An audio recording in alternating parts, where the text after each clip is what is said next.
ভাই, এই 10টা টিয়া রাখিয়া আমার একটা ইট দিবেন? হে পাগল, তুই একটা ইট দিয়ে কি করবি? ভাই, আমি একটা ইট দিয়ে বাড়ি বানাবো। পাগলে কয় কি? আমার এনে 4-5 গাড়ি ইট আছে, আমি একটা বাড়ি বানাইতে পারি না? আর হ্যাঁ আইছে একটা ইট দিয়ে বাড়ি বানাইতে। ভাই, দেন না আমার একটা ইট, আমি একটা ইট দিয়ে বাড়ি বানাইতে পারবো। এই পাগল, তুই আমার মাথা টাথা গরম করিস না তো, তুই এনতে যা তো।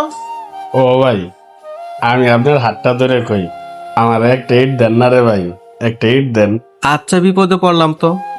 এই পাগলরে যদি আমি একটা ইট না দেই তাহলে তো আমার কোনোভাবেই ছাড়বে না। না, এই পাগলরে একটা ইট দিয়েই দিই। আচ্ছা, তুই আমার হাত ছাড়, দে 10 টাকা দে, আমি তোর একটা ইট দিতেছি। হ ভাই, লন, আমার একটা ইট দেন। এই ধর, এই একটা ইট দেয়া তুই 10 তলা বাড়ি করিস। আচ্ছা ভাই।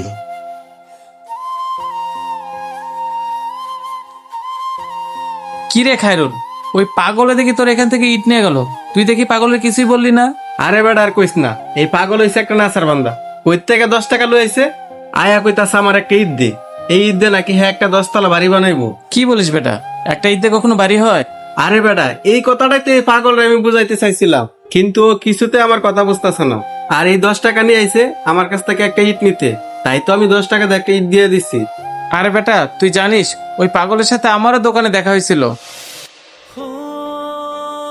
ভাই, আমার 10টা টিয়া দিবেন? 10 টাকাতে আপনি কি করবেন? এর থেকে ভালো আমি আপনাকে একটা রুটি নিয়ে দেই, আপনি ওই রুটিটাই খান। না ভাই, আমার রুটি লাগবে না, আমার 10টা টিয়াই দেন। আরে ভাই, আচ্ছা বিপদে বললাম তো, আপনি তো 10 টাকা কিনে খাইবেনি, আমি আপনাকে খাবার কিনে দেই। না ভাই, আমি 10টিয়া দিয়ে খামো না। আপনি যদি আমার 10টা টিয়া দেন তাহলে আমি 10টিয়া দিয়ে একটা বাড়ি বানাবো।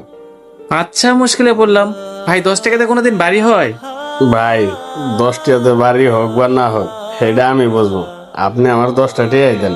আচ্ছা ঠিক আছে, আপনার যা ইচ্ছা। এই নেন ভাই। ভাই, আপনার অনেক ধন্যবাদ। ওই পাগলটা আমি এত করে সাধলাম একটা রুটি নেওয়ার জন্য, কিন্তু ওই পাগল কোনো মতে সে রুটি নিল না। ওর নাকি 10 টাকায় লাগবে, ওই 10 টাকা দিয়ে কেউ বাড়ি বানাবে। কস কি? আচ্ছা চল তো, ওই পাগলে দেখি ইটটা দিয়ে কি করে। আচ্ছা চল।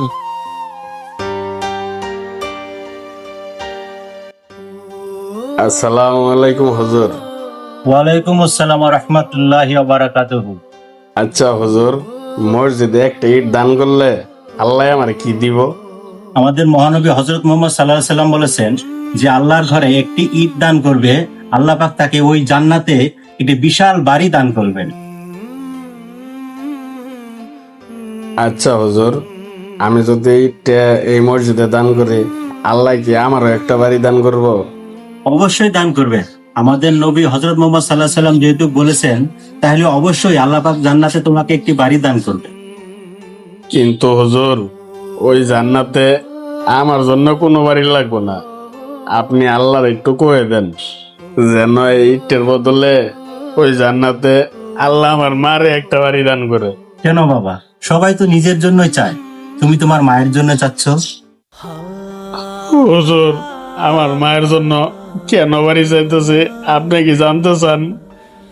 আমার মায়ে অনেক কষ্ট করে আমাকে বড় করছে, আমাদের থাকার মতো কোনো বাড়ি ছিল না, রাস্তায় রাস্তায় গাছতলায় আমারে বড় করছে। যখন ঝড় বৃষ্টি হইতো তখন আমার মায়ে আমার বুকে রাখিয়া আমার ভিজতে দিত না, সে ভিজত। আজকে না হুজুর, আমার সেই দুঃখী মা বাচ্চা নাই, আমার মা আল্লাহটাকে সারা দিয়ে ওই উপরে চলে গেছে। আমার মায়ের তো দুনিয়াতে থাকার মতো কোনো বাড়ি ছিল না, ও অনেক কষ্ট করে থাকছে। আপনি একটু আল্লাহরে কয়ে দেন না আমার মারে যেন জান্নাতে একটা বাড়ি দেয়। বাজান রে, আমি অবশ্যই তোমার মায়ের জন্য দোয়া করব। যেই মায় এত ভালো একটা ছেলে জন্ম দিয়ে রেখে গেছে, আল্লাহ পাক তার মাকে কখনোই কষ্টে রাখতে পারে না। এইবার বুঝলি খায়রুল, পাগল তো ওই লোকটা না, আসল পাগল হইলাম আমরা। আমরা কিনা আমাদের কাছে টাকা থাকতেও মসজিদে টাকা দান করতে চাই না, অথচ বন্ধু বান্ধব নিয়ে বাজারটা মারতে যায় লাখ লাখ টাকা খরচ করতেও আমরা দ্বিধাবোধ করি না। আমাদের কাছে দ্বিধাবোধ তখনই লাগে যখন কিনা আমরা মসজিদে 10টা টাকা দান করতে যাই। হ্যাঁ সোহাগ, তুই ঠিকই বলছিস। আমাদের যে জায়গায় টাকা খরচ করার দরকার আমরা সেই জায়গায় না খরচ করে অন্য জায়গায় খরচ করি। আচ্ছা ঠিক আছে, চল আজকে থেকে আমরা বাজে কোনো জায়গায় টাকা খরচ না কইরা আল্লাহর ঘরে দান করব। তাহলে আখিরাতে গেলে একটু হলেও শান্তি পাবো। আচ্ছা ঠিক আছে, চল।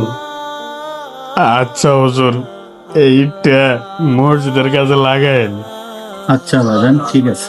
10 টাকার ইটের দাম দুনিয়া হয়তো কিছুই না, কিন্তু যারা মাকে ভালোবাসেন তাদের দাম আসমান সমান। যারা এই পাগলের মতো মাকে বেশি ভালোবাসেন তারা এই ভিডিওটি বেশি বেশি শেয়ার করে মা পাগল ছেলেদেরকে ভিডিওটি দেখার সুযোগ করে দিবেন। যাদের মা এখনো দুনিয়াতে বেঁচে আছে, আল্লাহ তাআলা তাদের মাকে নেক হায়াত দান করুক, আমিন।